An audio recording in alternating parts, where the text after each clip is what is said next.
Hello बच्चों, इस video में हम लोग क्लास 7th के मैथ का एक चैप्टर पढ़ने वाले हैं जो कि है वाणिज्य। क्या पढ़ने वाले हैं? वाणिज्य गणित पढ़ने वाले हैं हम लोग। किस क्लास के लिए पढ़ रहे हैं? क्लास 7 के लिए, कक्षा 7 के लिए।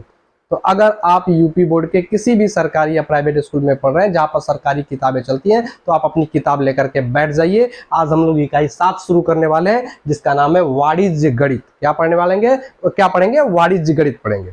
बहुत बढ़िया, वाणिज्य गणित पढ़ना है। चलिए शुरू करते हैं।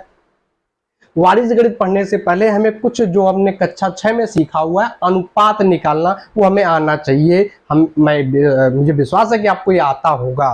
और अगर किसी बच्चे को नहीं आ रहा है तो वहां पे थोड़ा सा हम लोग रिवाइज कर लेते हैं, थोड़ा सा बात को समझ लेते हैं कि अगर हमसे कहा जाए कि 2 और 4 का अनुपात क्या होगा, 2 और 4 का अनुपात, तो दो संख्याओं का अनुपात हमसे अगर पूछ रहा है, 2 और 4 का अनुपात हम कैसे निकालते हैं? 2 और 4 का अनुपात तो हम इसको लिख सकते हैं 2 ऐसे अनुपाते का चिन्ह बना करके 4, 2 अनुपाते 4, या इसको हम बटे में भी लिख सकते हैं 2/4।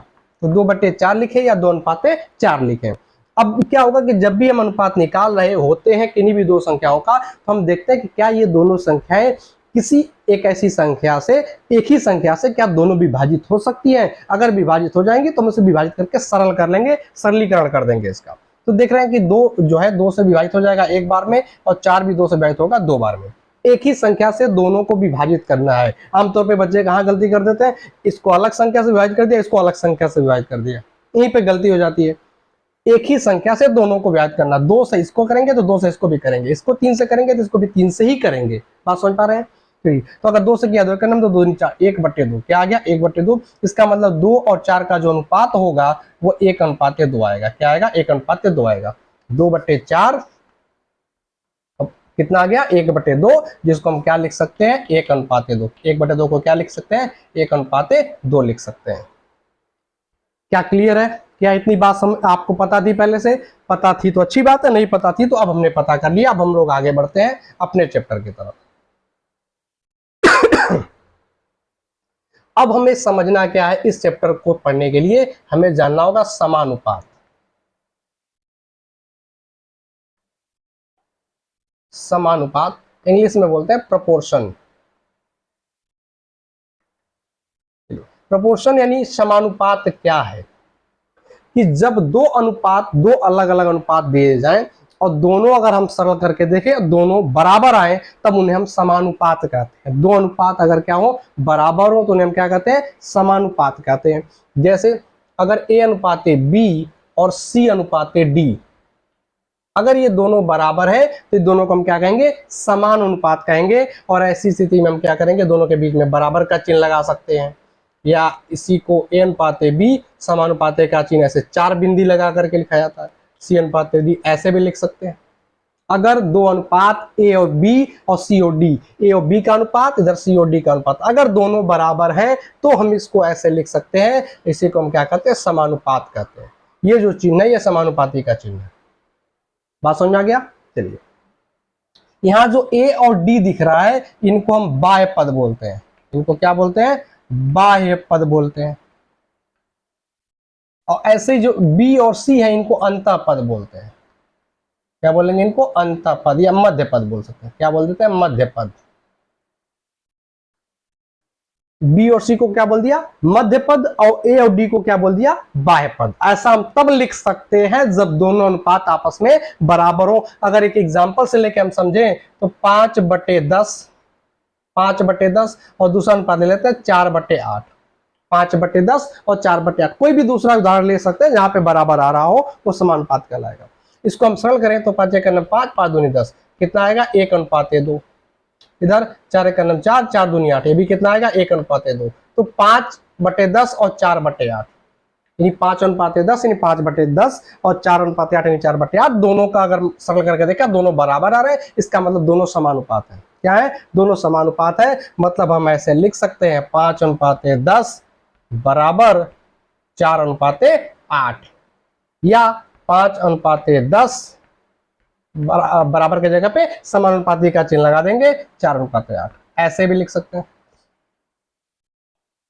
तो समानुपात आप समझ गए होंगे कि दो अनुपात अगर दोनों के बराबर हो, दो अनुपात क्या हो, दोनों बराबर आ जाए, तब उन्हें हम समानुपात कहते हैं। पहले क्या होगा, अनुपातों को सरल करेंगे और सरल करके देखेंगे क्या दोनों बराबर आ रहे हैं। अगर दोनों बराबर आ रहे हैं तो क्या कहलाएगा, समानुपात कहलाएगा, समानुपात कहलाएगा।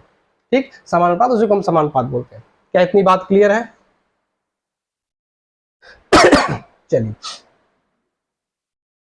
आगे हम लोग समझते हैं अनुलोम समानुपात, या इसको सीधा समानुपात नाम से भी जाना जाता है। सीधा समानुपात, अनुलोम समानुपात या सीधा समानुपात, इंग्लिश में बोलते हैं डायरेक्ट प्रोपोर्शन। ये क्या है, अनुलोम समानुपात या सीधा समानुपात, जिसको इंग्लिश में डायरेक्ट प्रोपोर्शन बोलना है। ये क्या है कि अगर दो संख्याएं ऐसी मिल जाएं, दो संख्या हमने मान लिया x और y, x और y क्या है, ऐसी दो संख्याएं हैं, इस प्रकार की दो संख्या है कि अगर x के मान में हम परिवर्तन करें, x के मान को बढ़ाएं तो y भी उसी अनुपात में बढ़ जाए। अगर x के मान को घटाएं तो y भी उसी अनुपात में घट जाए। जिस अनुपात में हम x को बदल रहे हैं उसी अनुपात में y का मान भी बदले। अगर x को बढ़ाएं तो y बढ़े, x को घटाएं तो y घटे। किस अनुपात में, उसी अनुपात में जिस अनुपात में x बदल रहा है। मतलब अगर x को हम 2 गुना करें तो y भी 2 गुना हो जाए, x को 3 गुना करें तो y भी 3 गुना हो जाए, x को 4 गुना करें तो y भी 4 गुना हो जाए, x को आधा करें तो y भी आधा हो जाए, x का 1/4 करें तो y भी 1/4 हो जाए। तो ऐसी स्थिति में हम कहते हैं कि इनके बीच जो अनुपात है वो क्या है, अनुलोम समानुपात है। क्या है, अनुलोम समानुपात है। इसका मतलब जहां x बटे y अगर हम निकालेंगे तो ये अचर आएगा, मतलब बदलेगा नहीं। ठीक, x और y के विभिन्न मानों के लिए अगर हम x बटे y का अनुपात निकालेंगे तो बराबर आएगा, अचर आएगा, बदलेगा नहीं, बदलेगा वो, इसलिए अचर कहा गया। अचर मतलब जो बदलता है, अचर का मतलब जो फिक्स है, जो बदलता नहीं है। तो x और y अगर दो संख्याएं हैं तो ये दोनों समान अनुपात में, डायरेक्ट या अनुलोम समानुपात में तब होंगे जब x के मान में अगर हम जिस अनुपात में परिवर्तन करें y के मान में भी उसी अनुपात में परिवर्तन हो। अगर x बढ़े तो y बढ़े, x घटे तो y घटे।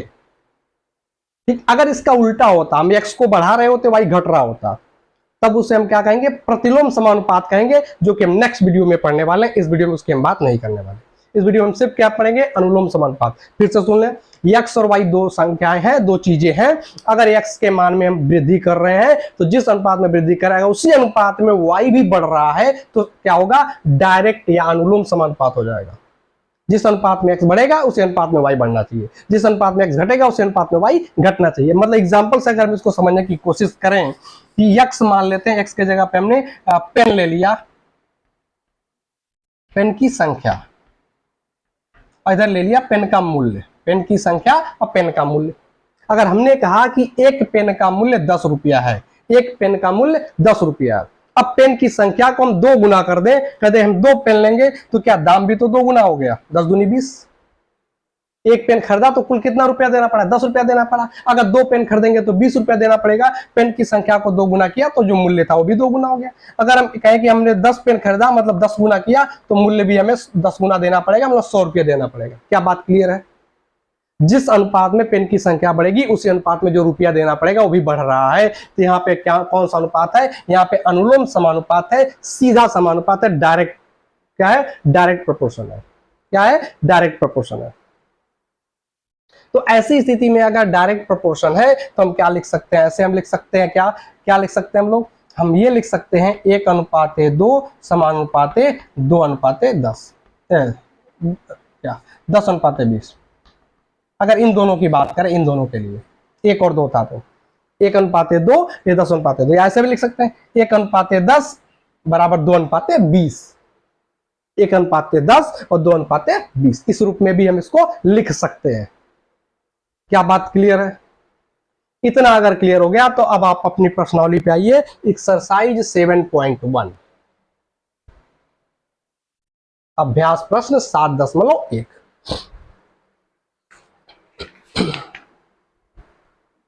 7A लिखा। चलिए इस पे आते हैं, अभ्यास 7A। अभ्यास 7 है। इसको हम लोग समानुपात, डायरेक्ट समानुपात से, या क्या कहते हैं हम इसको, अनुलोम समानुपात की सहायता से हल करना सीखेंगे। पहला क्वेश्चन बहुत सिंपल सा क्वेश्चन है, इसको करने की जरूरत भी नहीं है। ये एक सारणी दी गई है जिसमें x और y का मान दिया है। चलिए मैं इसको सॉल्व कर देते हैं थोड़ा सा। यहाँ पे सारणी दी गई जिसमें x और y का मान दिया, x का मान 20, y का मान 40, 40 80 60 120 80 160 ये दिया हुआ हमसे कह रहा है k का मान ज्ञात कीजिए, जबकि k बराबर दिया x बट्टे वाई, k बराबर x बट्टे वाई। जिसको भी भिन्न निकालना आता है वो निकाल लेगा। 20 बट्टे 40, 20 बट्टे 40 क्या हो जाएगा, 40 बट्टे 80, यहाँ 60 बट्टे 120, यहाँ 80 बट्टे 160। अगर सरल करना आता है तो सरल करके देखिए, 20 दूनी 40, 40 दूनी 80, 60 दूनी 120 और 80 दूनी 160, सब दो दो का दिया है। यानी ये भी एक अनुपात 1/2 आएगा, ये भी 1/2 आएगा, ये भी 1/2 आएगा, 1/2 आएगा, सब एक अनुपात 2, 1 अनुपात 2, 1 अनुपात 2, मतलब सभी समानुपात है, सभी क्या है, समानुपात में है। चलिए इसको मिटाते हैं, फिर आगे बढ़ते हैं अगले क्वेश्चन की तरफ। क्वेश्चन नंबर 2, जरा निम्नांकित प्रश्न 2 और 3 में 4 विकल्प दिए गए, सही विकल्प को चुनना है। एक हम बता दें, एक खुद से करिएगा। क्वेश्चन नंबर अगर 2 देखें तो 2 में कह रहा है 4 किलोग्राम चाय का मूल्य 420 रुपया है। 4 किलोग्राम चाय का मूल्य 420 रुपया, तो 12 किलोग्राम चाय का मूल्य क्या होगा। आप अपनी बुक लेकर के बैठिए, तभी आपको समझ में, जो भी सरकारी किताब मिलता है निःशुल्क वाला, उसी से हम बता रहे हैं। तो 4 किलोग्राम चाय का मूल्य 420 रुपया। अब इसको हम लगाएंगे कैसे। एक तो हम चूंकि इसलिए जानते हैं आयकिक नियम जो कक्षा 5-6 तक लगाते आए हैं, यहाँ में वाणिज्य गणित की सहायता सॉल्व करना, मतलब समानुपात की सहायता से सॉल्व करना, तो तरीका थोड़ा सा बदल जाएगा। कैसे लगाएंगे हम लोग, इसमें जो जो चीजें उसको लिखेंगे हम लोग। एक तरफ तो चाय दिया किलोग्राम में, तो लिख देंगे चाय किसमें, किलोग्राम में, या चाय की मात्रा किलोग्राम में, ऐसे भी लिख सकते हैं। दूसरी तरफ मूल्य रख देंगे इसमें, रुपए में, मूल्य रुपए में। इस तरह से कॉलम बना करके, टेबल बना करके लगाया जाता है। कह रहा 4 किलोग्राम चाय का मूल्य 420 रुपया, तो 4 किलोग्राम है तो मूल्य 420 रुपया। अब कितने का कह रहा है, 12 किलोग्राम का। एक तरीका हम लोग क्या जानते हैं, इसको मान लेंगे x। एक तरीका हम लोग जानते हैं, लिखेंगे 4 किलोग्राम चाय का मूल्य बराबर 420 रुपया, इसलिए 1 किलोग्राम चाय का मूल्य बराबर 420 बटे 4, इसलिए 12 किलोग्राम चाय का मूल्य बराबर 420 बटे 4 गुणे 12। सरल कर लेते हैं, आ जाता है। हम उसको छोड़ करके समानुपात की सहायता से लगाना चाहते हैं, तो यहां से हम लिखेंगे एक तरफ चाय की मात्रा, एक तरफ मूल्य। 12 किलोग्राम का पूछा तो उसको हमने मान लिया x। क्या मान लिया, x। अब देखिए खुद से सोचिए कि समान इसमें डायरेक्ट वाला है कि नहीं है। अभी सारा क्वेश्चन इस प्रश्नावली का तो डायरेक्ट है, तो सोचने की जरूरत नहीं है, लेकिन जब दोनों को मिश्रित करके आएगा, डायरेक्ट वाला भी यानी अनुलोम वाला भी और विलोम वाला भी, प्रतिलोम वाला भी, तब कंफ्यूजन हो जाएगा अगर उल्टा कर देंगे तो। इसीलिए थोड़ा ध्यान देना है कि देखिए, अगर चाय की मात्रा बढ़ाओगे तो मूल्य भी तो बढ़ेगा। अगर 4 किलोग्राम चाय खरीदने में कम पैसे लग रहे हैं, तो अगर हम 12 किलोग्राम खरीदेंगे, चाय ज्यादा खरीदेंगे, तो पैसा भी ज्यादा लगेगा। बेसिक चीज है। तो अगर ये बढ़ रहा है तो ये भी बढ़ रहा है, इसका मतलब डायरेक्ट वाला है, यानी अनुलोम वाला है, तो अनुलोम वाला संबंध लगा देंगे। अब अनुलोम वाला संबंध क्या होता है, ये 4 12 और 420 x। इसका मतलब क्या होगा, 4:12, या सीधे 4/12 लिख लेते हैं। इधर समानुपात है, या इधर क्या लिख लेंगे, 420 बट्टे x। ठीक है, या थोड़ा सा डिटेल करना चाहते हैं, अच्छा लगे तो ऐसे लिख लिए, 4:12 समानुपाते 420 x, ऐसे लिख लिया। फिर इसको भिन्न में लिख देंगे, 4/12 बराबर 420 बट्टे x, ऐसे लिख लिया। अब x का मान निकालना है, x का मान निकालना है। एक चीज और समझते हैं, अगर हम देख रहे हैं कि जो कहीं अनुपात ऐसा रहा है, तो इसमें अगर हम बाह्य पदों का गुणा कर दें, किसका गुणा कर दें, थोड़ा सा आसान हो जाएगा कैलकुलेशन। अगर बाह्य पदों का गुणा कर दें और मध्य पदों का गुणा कर दें, दोनों गुणनफल बराबर आते हैं अगर समानुपात है तो। कौन सा समानुपात है, डायरेक्ट वाला। तो बाह्य पदों का गुणनफल और अंत पदों, जो मध्य पदों का गुणनफल, दोनों का बराबर होता है। तो इस हिसाब से हम करेंगे 4 गुणे x, 4x और 12 गुणे 420, डायरेक्ट कर सकते हैं। और नहीं तो ऐसे लिख करके तिरछा गुणा कर दीजिए, वज्र गुणा कर दीजिए। 4 का x में गुणा करेंगे 4x, 12 का 420 में करेंगे तो 420 गुणे 12। फिर x का मान निकालना है, 4 इधर बटे मिला देंगे, ये 4 है, तो 420 गुणे 12 बटे 4, 4 3 12, 3 का गुणा 420 में, जीरो, 3 दूनी 6, 3 चौके 12, 1260 रुपया। कितना रुपया आएगा? 1260 रुपया आ जाएगा 12 किलोग्राम चाय का मूल्य। कितना आ जाएगा? 1260 रुपया आ जाएगा। ऐसे तीसरा क्वेश्चन आपको लगाना है। क्वेश्चन नंबर 3 में क्या कह रहा है? एक कार 30 मीटर प्रति सेकंड की चाल से चलती है तो 1 घंटे पश्चात वह कितनी दूरी तय करेगी? कह रहा 30 मीटर प्रति सेकंड की चाल से चलती है, 1 घंटे पश्चात वह कितनी दूरी तय करेगी? तो अब चाल तो फिक्स है इसमें ना, 30 मीटर प्रति सेकंड की चाल से चल रही है, 1 घंटे बाद 2 घंटे बाद चाल हुई है, चाल से कुछ लेना देना नहीं है। अब 1 घंटे पश्चात वो दूरी तय करने के लिए पूछ रहा है, 1 घंटे पश्चात वो दूरी तय। अब यहां से क्वेश्चन ये टफ है, थोड़ा सा सोचने की कैपेबिलिटी होनी चाहिए। देखिए चाल दिया 30 मीटर प्रति सेकंड, इससे यह स्पष्ट हो रहा है कि 1 सेकंड में कितना चल रहा है? 30 मीटर चल रहा है। तो 1 घंटे पश्चात 1 घंटे में कितना चलेगा, ये क्वेश्चन हो गया। तो एक तरफ हम लोग क्या लिख देंगे,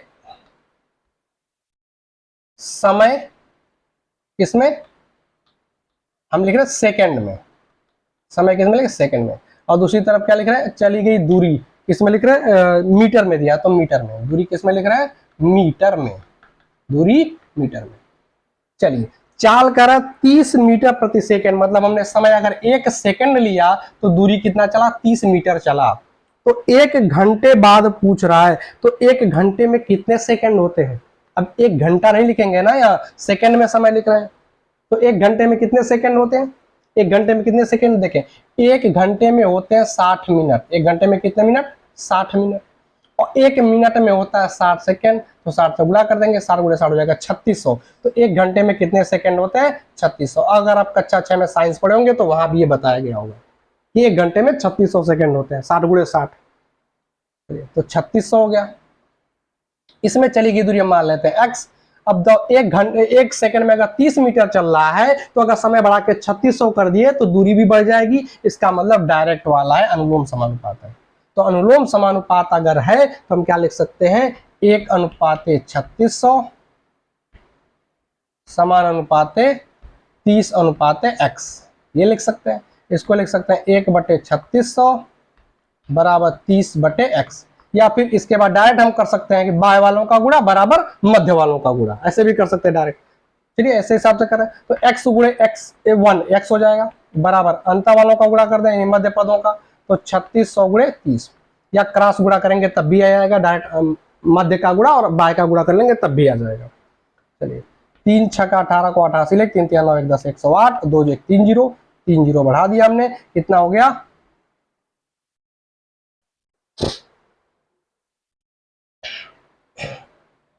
ये आ गया कुल इकाई, दहाई, सैकड़ा, हजार, 10,000, लाख, 1,08,000 मीटर। 1,08,000 मीटर कितना आ जाएगा? 1,08,000 मीटर आ जाएगा 1 घंटे में चली गई दूरी। अगर 1 सेकेंड में 30 मीटर, क्योंकि चाल दिया था 30 मीटर पर सेकेंड, तो 1 सेकेंड में चलेगी दूरी 30 मीटर, तो 1 घंटे पश्चात कितनी दूरी चलेगा? 1 घंटे में होते हैं 3600 सेकेंड, तो हम 3600 सेकेंड का निकालेंगे। और कितना आएगा? 3600 गुणे 3, 30 गुणा किया तो 36 108, 2 और 1 3 जीरो लग गए, यानी कितना आ गया टोटल? 1,08,000 मीटर। तो आई होप अब आपको ये क्वेश्चन करना समझ में आ गया होगा। चलिए कुछ और क्वेश्चन करते हैं, फिर वीडियो को एंड करते हैं।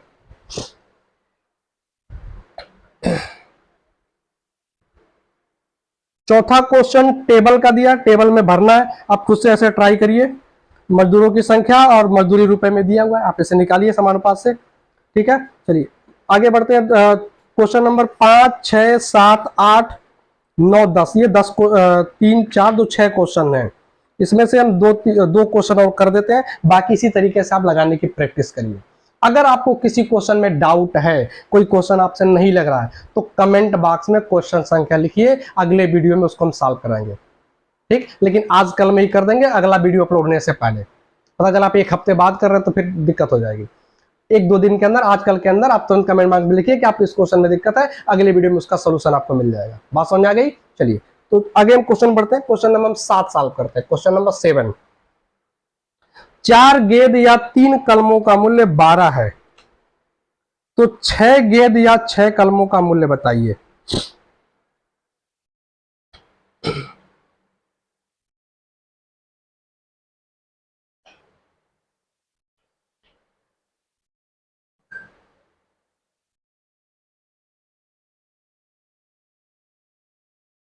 चार गेंद, एक तरफ हम गेंद लिख रहे हैं और दूसरी तरफ क्या लिख रहे हैं, चल ऐसे लिख लेते हैं, गेंद कलम और इसके बाद मूल्य।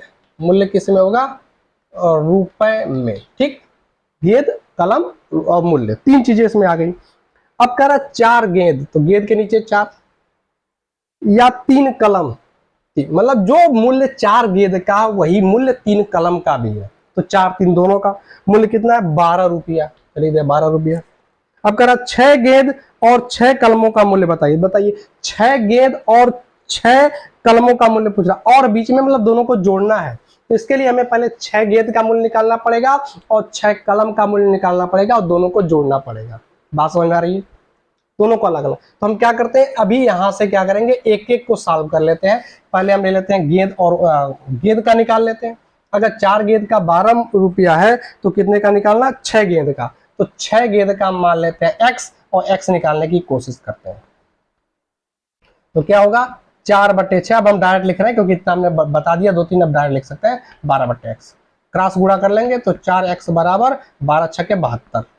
तो x बराबर 4 से भाग दे देंगे, 4 एक 4, बच जाएगा 3 32, 4 8 32, कितना आ गया, 18 रुपया। इसका मतलब 6 गेंदों का मूल्य 18 रुपया है। लिख सकते हैं 6 गेंद का मूल्य बराबर 18 रुपया, एक आ गया। चलिए ऐसे ही हम किसका निकालेंगे, कलम का निकालेंगे। इसके बगल में कलम का निकाल लीजिए, कलम इसका मूल्य। चलिए कितने कलम का दिया था, पहले 3 कलम का 12 रुपया, 3 कलम का 12 रुपया। तो कितने कलम का पूछ रहा है, 6 गेंद और 6 कलम का, मतलब 6 कलम का पूछ रहा है, तो 6 कलम का हम x मान लेंगे, समानुपात लगाएंगे। समानुपात क्यों लगा रहे हैं, क्योंकि कलम की संख्या बढ़ेगी तो मूल्य भी बढ़ेगा, जाहिर सी बात है। तो ये हो जाएगा 3/6, इधर हो जाएगा 12/x, फिर क्रॉस गुणा कर देंगे तो 3x और 12 छके 72। तो यहाँ से x का मान 3 आएगा बटे में, 72/3। इधर से जब ले जाते हैं तो बटे करते हैं, इधर 3 और x का गुणा हुआ, 3x का मतलब 3 गुणे x, तो दूसरी तरफ जाके भाग हो जाएगा, ठीक। कक्षा 6 के गणित है। इधर लाके क्या करेंगे, भाग करेंगे। 72 में 3 से भाग देंगे तो 24 3 72, क्या आएगा 24, 3 दूनी 6, बच जाएगा 12, 3 चौके 12। तो x का मान क्या आ गया, 24। इसका मतलब 6 कलम का मूल्य कितना हो गया, 6 कलम का मूल्य, 6 कलम का मूल्य 24 रुपया। तो हमसे पूछा था 6 गेंद और 6 कलम का मूल्य, तो आंसर में क्या लिखेंगे, 6 गेंद प्लस 6 कलम का मूल्य कुल कितना हो जाएगा, इधर 18 उधर 24, 18 प्लस 24 जोड़ के कितना हो जाएगा, 24 8 32 10 42, कितना हो गया, 42 रुपया। कितना हो गया, 42 रुपया हो जाएगा। क्लियर है, ठीक। तो ऐसे 2 3 का भी दे सकता, तो अलग अलग तोड़ करके निकाल करके जोड़ देंगे। चलिए एक क्वेश्चन और कर देते हैं आज के लिए, क्वेश्चन नंबर 8।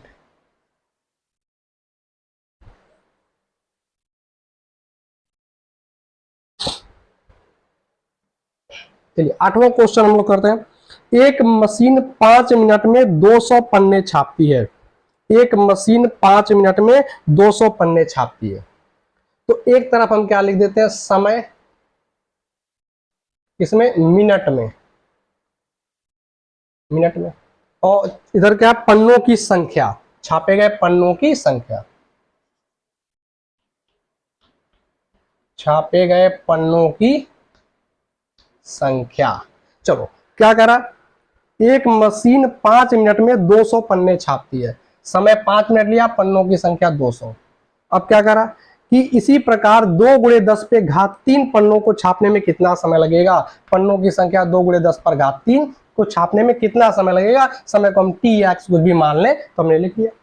अब बताओ 200 पन्नों को छापने के लिए 5 मिनट लग रहा है, तो पन्नों की संख्या ये बढ़ गई। 10 पे 3 का मतलब क्या होता है, 10 पे घात 3 का मतलब होता है 1 और उसके बाद 3 जीरो। 10 पे घात 3 का मतलब 3 जीरो, 10 पे घात 4 का मतलब क्या गया 4 जीरो। तो अगर ये 3 जीरो है मतलब 1000 है, और 200 गुणा मतलब 2000। तो अगर पन्नों की संख्या 200 से 2000 कर दी गई, बढ़ा दी गई, तो समय भी ज्यादा लगेगा। कम थोड़ी ना लगेगा, पन्नों की संख्या ज्यादा तो समय भी ज्यादा। इसका मतलब यहाँ पन्नों की संख्या बढ़ रहा है तो समय भी बढ़ रहा है, इसका मतलब समानुपात दोनों बढ़ेंगे इसे, ठीक, दोनों एक ही दिशा में, ये बढ़ रहा है ये भी बढ़ रहा है, तो समानुपात हो गया। कौन सा डायरेक्ट वाला होगा, अनुलोम हो गया। तुम क्या कर सकते हैं, 5/t इधर 200/2 × 10⁻3, तिरछा गुणा कर दें, क्रॉस गुणा तो 200t बराबर 5 × 2 × 10⁻3। इसको हम क्या लिख सकते हैं, 5 × 2 को 10 और इधर देखिए 10⁻3 है, ये कुल मिलाकर हो जाएगा 10⁻4। कितना हो गया, एक घातीय एक घातीय। घातांक आपने पढ़ा होगा 6 पे, नहीं पढ़ा होगा तो उसके भी वीडियो अपलोड किए जाएंगे, जल्दी आप देख सकते हैं। और फिलहाल इसको आप याद रखिए कि यहाँ भी घात 1 है, कुछ नहीं तो घात 1, यहाँ पे घात 3। अगर दोनों का आधार समान है 10-10 तो हम क्या कर सकते हैं, घात को जोड़ देंगे, 10⁻4 हो जाएगा। या फिर नहीं पता तो आप सिंपल तोड़ दिए, 10⁻3 का मतलब 1 के आगे 3 जीरो, तो 3 और 1 4 जीरो हो गया। कितना हो गया, 10⁻4, या सीधे सीधे आप 4 जीरो लिख लो, ठीक, 10,000। कितना हो गया, 5 जीरो हो गया, एक कम कर देते हैं, कितना हो गया, 10,000 हो गया। तो t बराबर क्या होगा भाई, अब इसके नीचे हम लगाएंगे t बराबर 200 के भाग कर जाएगा, तो 10,000/200, 2 जीरो से 2 जीरो काट देंगे, 100/2 यानी कि 50, 100/2 यानी कि 50। तो कितना समय लगा, ये मिनट में था तो 50 मिनट। t बराबर कितना आ गया, 50 मिनट। कितना आएगा, 50 मिनट आएगा। क्या क्लियर इतनी बात? तो आई होप अब आप जो क्वेश्चन बच गए वो आप लगा सकते हैं। Question number 4, question number 5, question number 6 और 7, 8 तो बता दिया। तो 4, 5, 6 इधर से 9, 10, 4, 5, question number 4, question number 4, question number 5, question number 6, उसके बाद क्वेश्चन नंबर 9, क्वेश्चन नंबर 10। ये आपके 5 क्वेश्चन आपको लगाने हैं, ठीक। पहले खुद से ट्राई कीजिए, जिस क्वेश्चन में डाउट हो उसको कमेंट बॉक्स में लिखिए। अगले वीडियोस में हम ये बचे हुए क्वेश्चन को भी सॉल्व करेंगे, लेकिन उससे पहले खुद से सॉल्व करना है। बात समझ आ गई? चलिए मिलते हैं नए वीडियो में, तब तक के लिए प्लीज वीडियो को पूरा देखकर दोस्तों के साथ जरूर शेयर करें, और चैनल को सब्सक्राइब नहीं किया तभी भी तुरंत सब्सक्राइब करना है।